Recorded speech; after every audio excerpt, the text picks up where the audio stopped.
Hello, everyone, and welcome to How to Launch a Successful Job Search Campaign, sponsored by Higher Ed Jobs.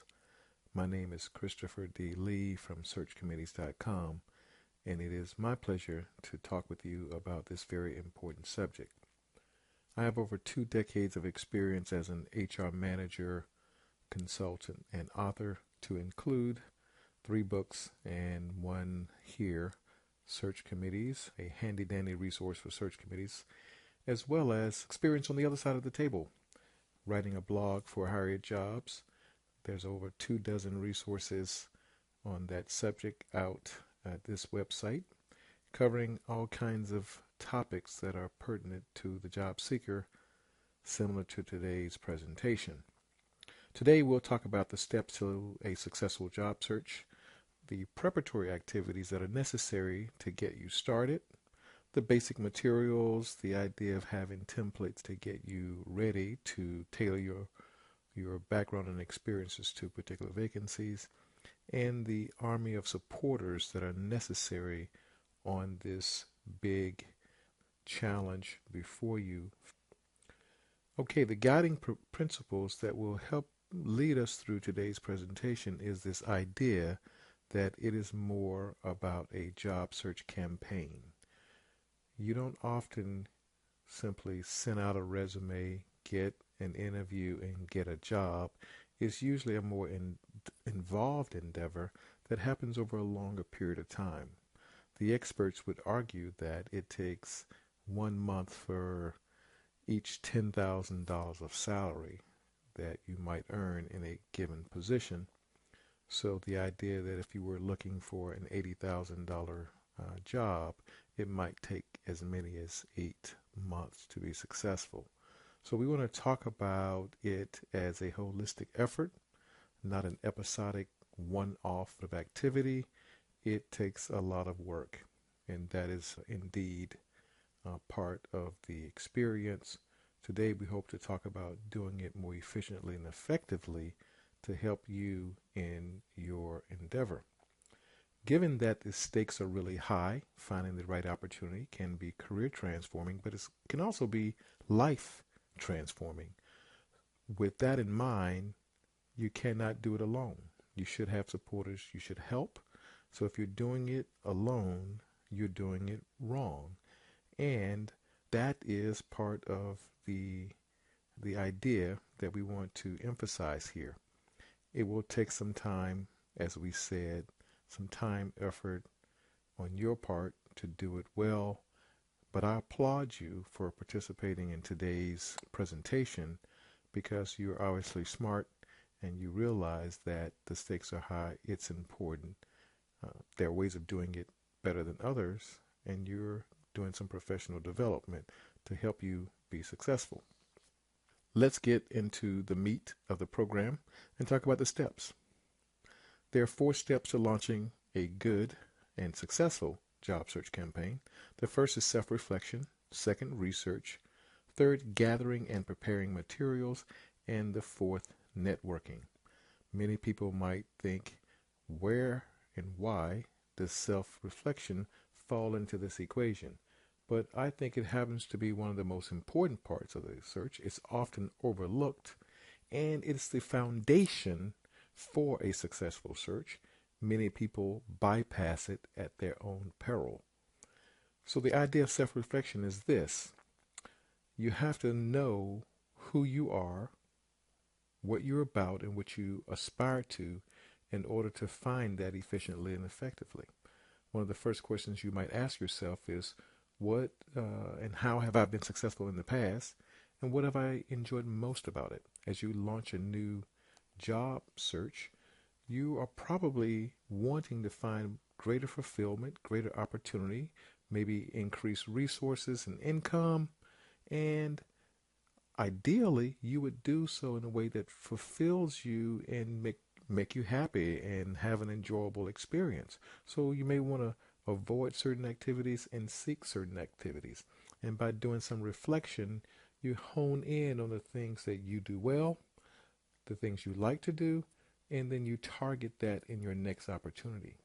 Without that self-reflection, you might find yourself at the end with a job offer that has a series of strengths and weaknesses or pros and cons, and you are torn whether you should or not. Maybe there's some trade-offs, and if you haven't thought about what those trade-offs before you start the search are, then you will have increasing difficulty at the end, let alone the fact that maybe along the way you will be misguided and spend unnecessary time and effort looking for things that don't fit with your sensibilities, with your desires, your goals, etc., etc. So self-reflection is really profoundly important. It's the bedrock of the entire process. A second question you might ask yourself is, what are the things that are most important to you?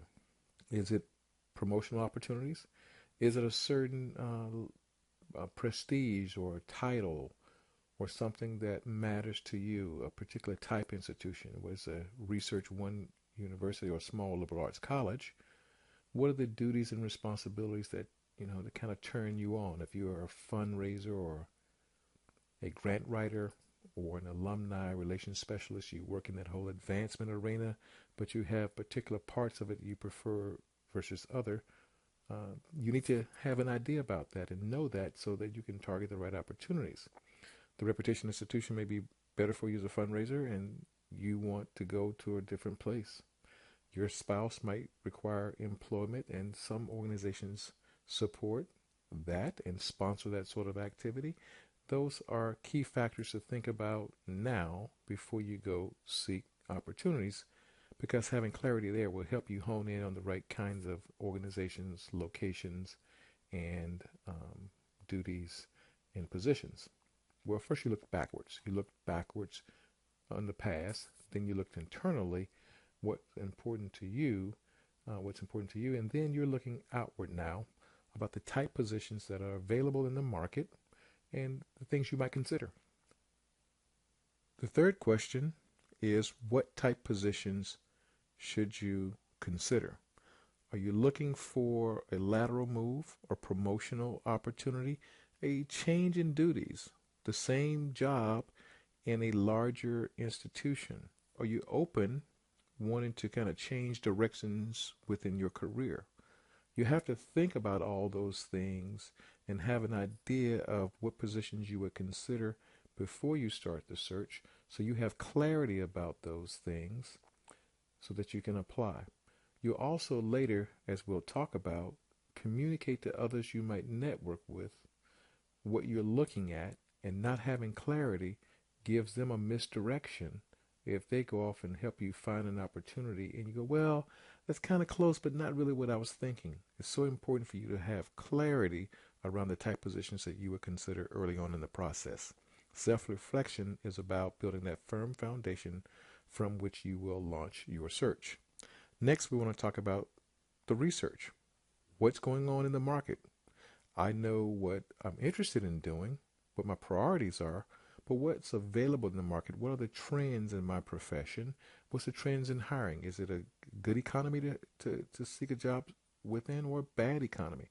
What are the job titles that are currently in use? How things are described very differently today as they might have in the past, and you have to kind of be up on that to be successful.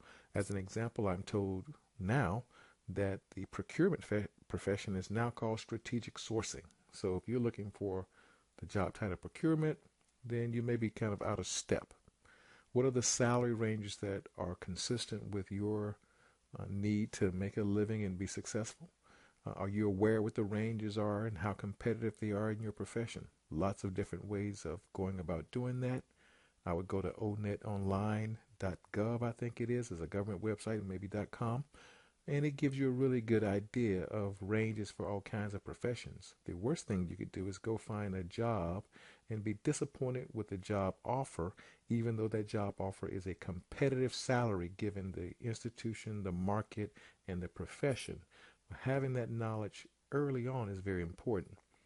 This is a plug for a blog I wrote for Higher Ed Jobs called How to Start Negotiating Your Salary Before You Start Your Job Search, or something like that.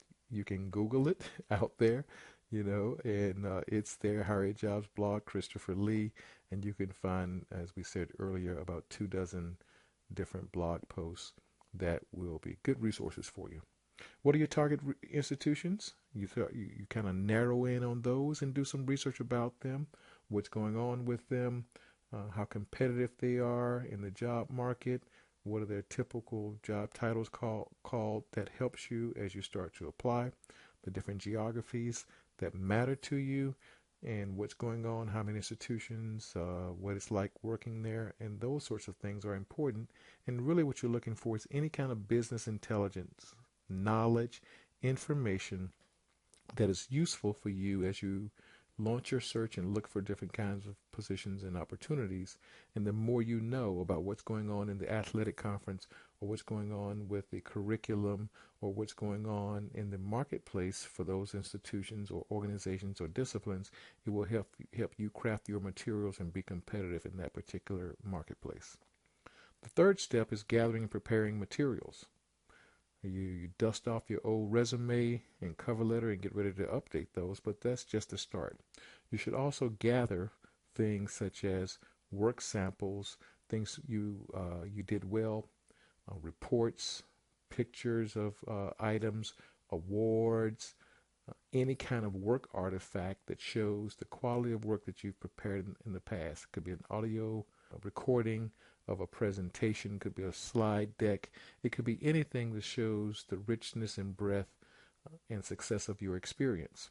You also want to collect the current vacancy announcements we just talked about from your research, finding out, I'm interested in this kind of job in advancement, and looking at 20 or 30 different ads from that sort of field will give you an idea of what's going on, the language, the salary ranges, what people are looking for, the buzzwords, the skill sets, etc. You're gathering information that will help you then update your materials and future employers. The fourth step is networking. The idea of going through a process of connecting with others to have career-related conversations. Ideally, it's a two-way process where you are working with others and communicating with people over time. And it's not just you going to them at the end, right before you start a search, and say, hey, can you help me out? Networking tends to be an interactive process where you're sharing information with others over time, socializing, and when there's an opportunity for you to go into the marketplace, you've already built up a relationship, and hopefully you get a referral from others who might help you find your next opportunity, or refer you or give you information that will lead to you getting your next opportunity. A famous quote one of my friends is reported to have shared is, you either network or you not work. And this is a cute, kind of quip, but it's profoundly important, and it's profoundly true, as research indicates that up to 70% of jobs are hired through some sort of networking sort of enterprise. It's not necessarily your network, but it's your network's network that might provide you with information, advice, referrals, or recommendations that help you be successful. So go out and connect, and the idea is to start today, or ideally, really, it would be to have started yesterday if you're ready to start a job search. Okay? So you're launching a search. 4-step process. Now let's go into some of the details of getting ready. We want to do the preparatory activities. And one of the things you have to do in preparing is evaluate, are you ready to actually launch a search? We've established earlier, be prepared to present them well before, cost some time and effort. It's going to be a lot of work. Looking for a job is a job. If you have a full-time job, you now have a part-time job, and it's called your job search. If you're not fully employed, maybe your full-time job is looking for work. It's a moonlighting opportunity. It's a lot of work. It's going to take some time. It's a campaign. And are you ready? Do you have the time to do that? Are you going to prepare your family for this enterprise? You're going to establish some goals. My goal is to start a search and have landed a position and relocated my family by the new year. So you can hold yourself accountable, and you'll know the things you need to do over time to get there. You need to reflect, do some research, as we've said, but you have to decide. You have to decide that I'm going to look for these two kinds of positions, or these three kinds of positions. Probably not anything more than that, because you're probably going to distribute your efforts too widely. The key is, once you decide, that it helps you network, it helps you hone in and use essentially what is called the rifle method versus the shotgun method. The rifle method is targeting certain activities, networking in that area, communicating in that area.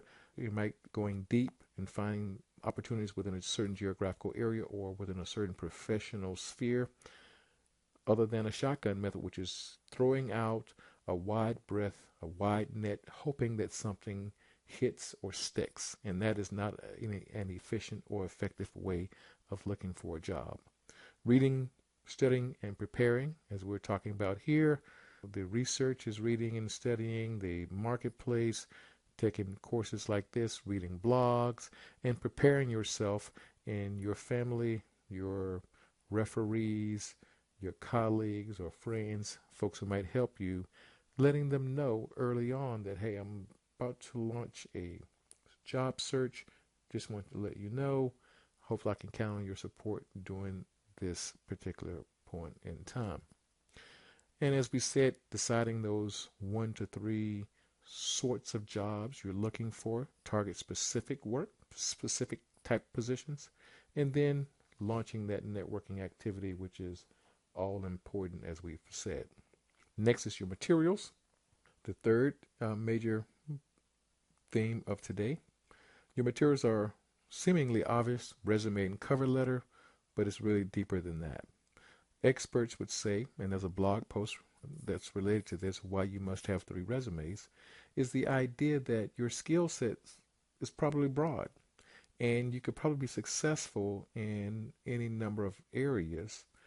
And sometimes jobs blend across where the title doesn't belie everything that occurs in that profession. And it behooves you to be prepared by having a resume where 80% of the content is the same and 20% of it is tailored to a particular type job that helps you to enhance your resume to be more competitive.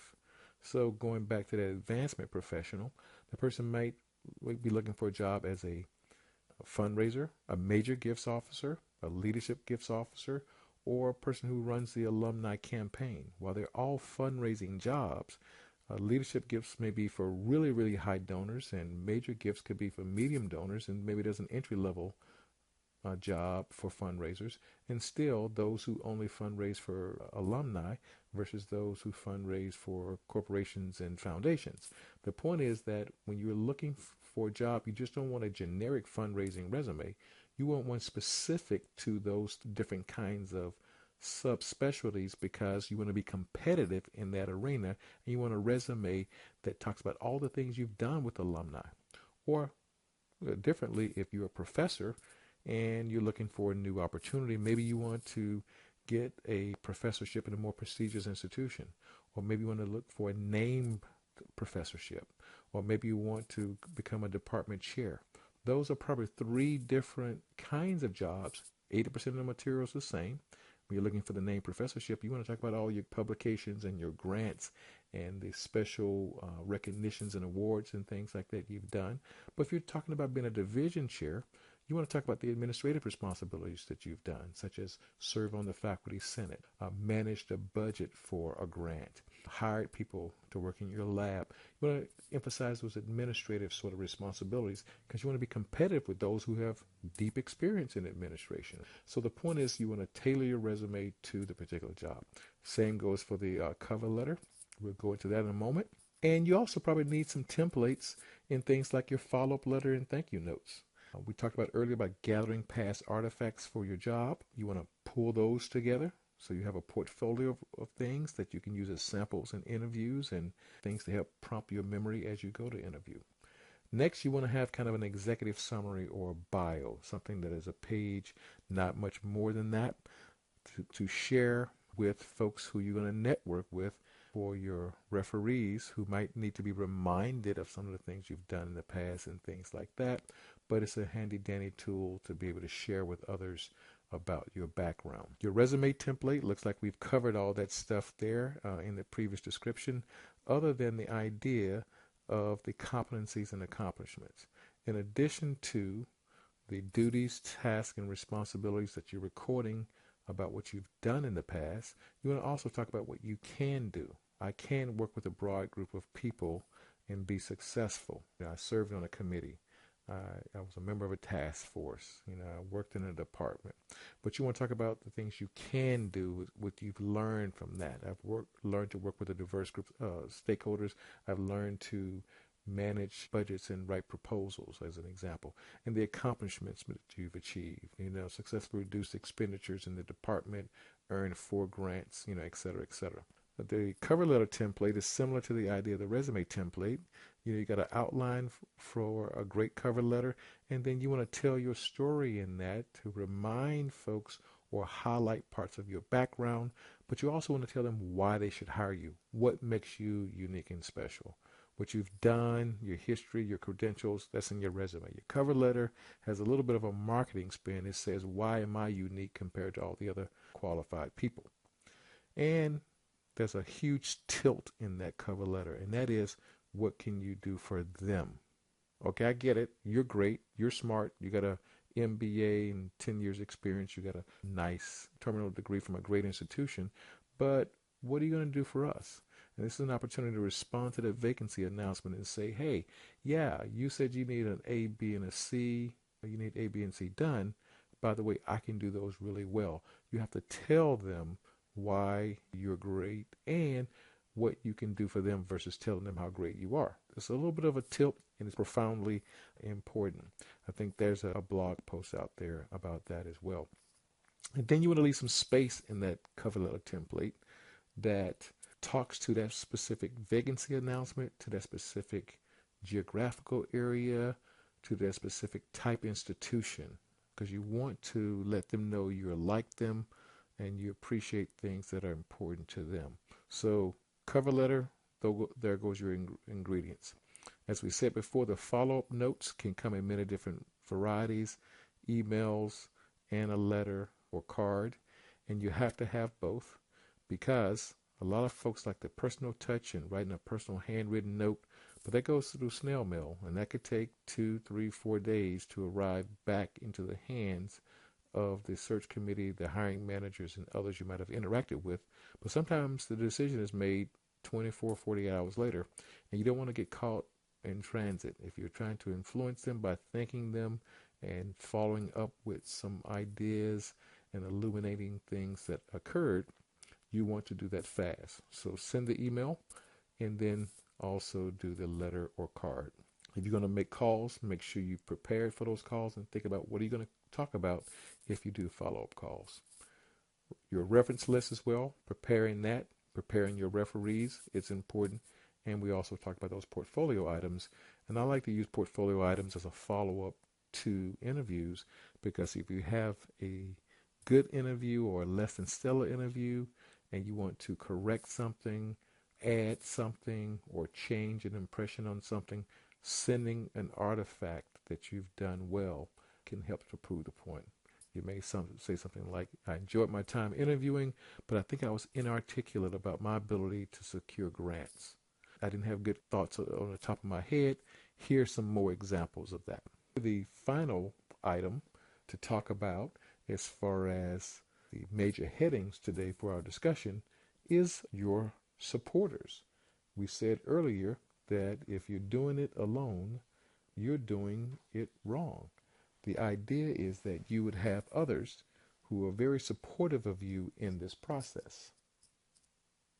The first category of supporter, we're going to call them helpers. Think about friends, family, colleagues, mentors, and others, your references, who are there to help and support you in the process, but they're going to lend a hand in making you successful. They're going to provide you with encouragement, possibly with information in the form of kind of networking, and they're going to kind of help hold you accountable. One of the key helpers is having an editor. Could be a spouse, partner, or friend, and these folks are going to look at your materials.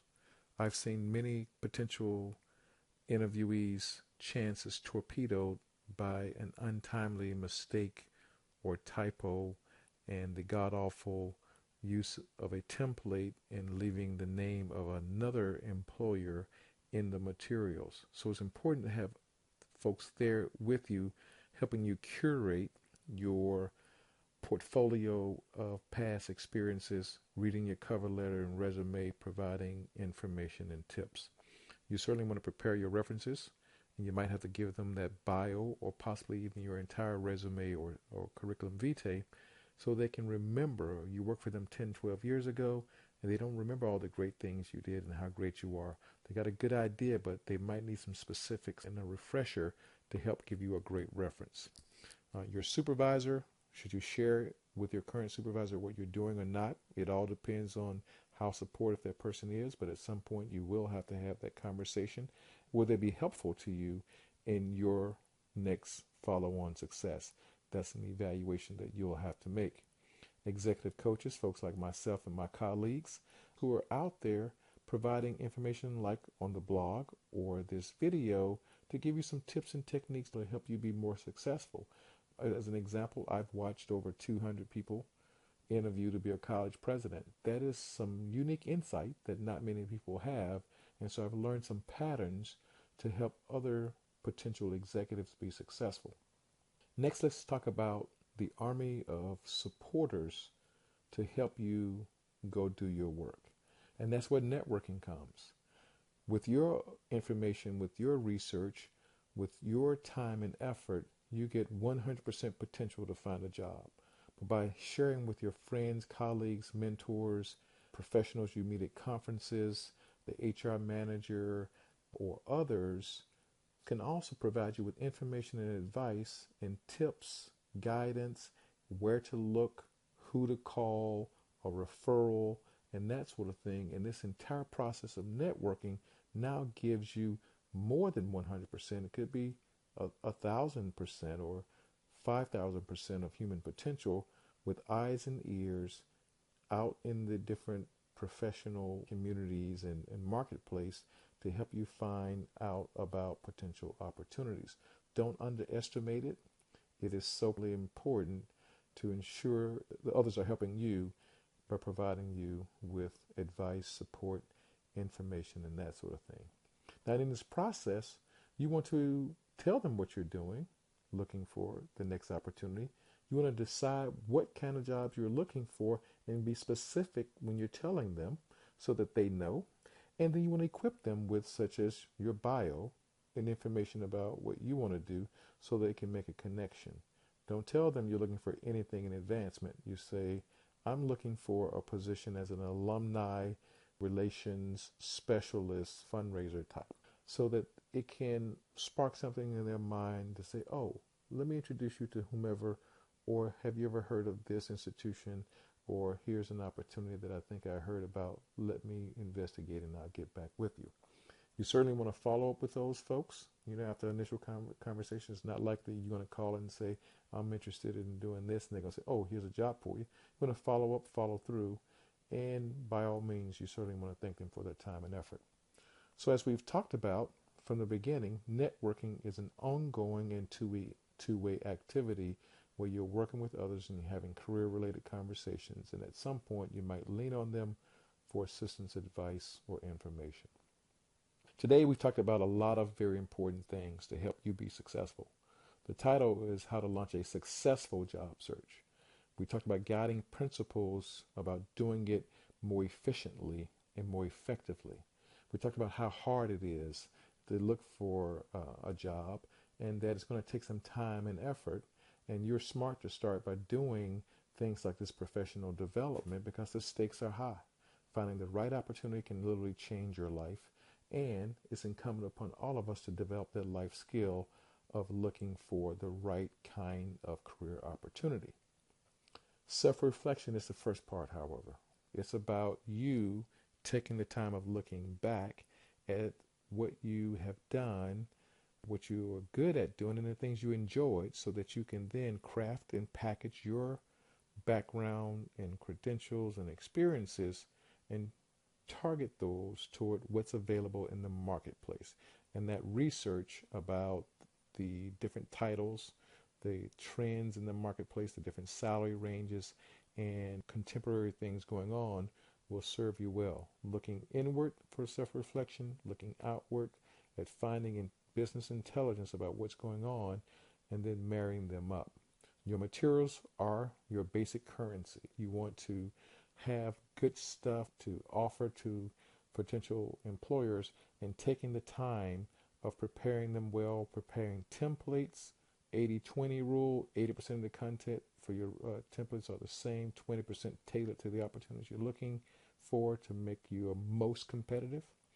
Networking, we've underscored that throughout the presentation. If you're doing it alone, you're doing it wrong. Experts say as many as 70% of positions come from the edge created by networking, getting information, advice, assistance, or referrals from others. But it's hard work, as we've talked about, and you have to be ready to launch your search by ensuring you have sufficient time to commit to it. Setting goals and deadlines for yourself is very important. Saying I plan to apply for X number of positions over a period of time, or in a certain geographical area, or I'm only going to apply for these kinds of opportunities and I'm going to be patient in looking for those. But the clarity of what you're doing for your particular goals is so important. 3 resumes, packaging your materials, developing templates, and getting folks to support you and help you along the way rounds out the things that we've talked about today. How to launch a successful job search campaign. This case study, if you will, is obviously not designed for Q&A, but if you have a question, you can certainly reach out to me. It would be my pleasure to communicate with you. You can certainly leave comments below, but you can also contact me or one of my colleagues at searchcommittees.com. I have 2 brands, searchcommittees.com. Obviously, that is employer facing for committees and committee chairs and hiring managers, but also I'm the co-founder of Academic Career and Executive Search, where we offer the traditional executive search firms as well as career counseling for professionals. I can be reached at the information below. I want to say thank you to our host, Harriet Jobs, and I would like to wish you the very best of luck as you launch a successful job search campaign.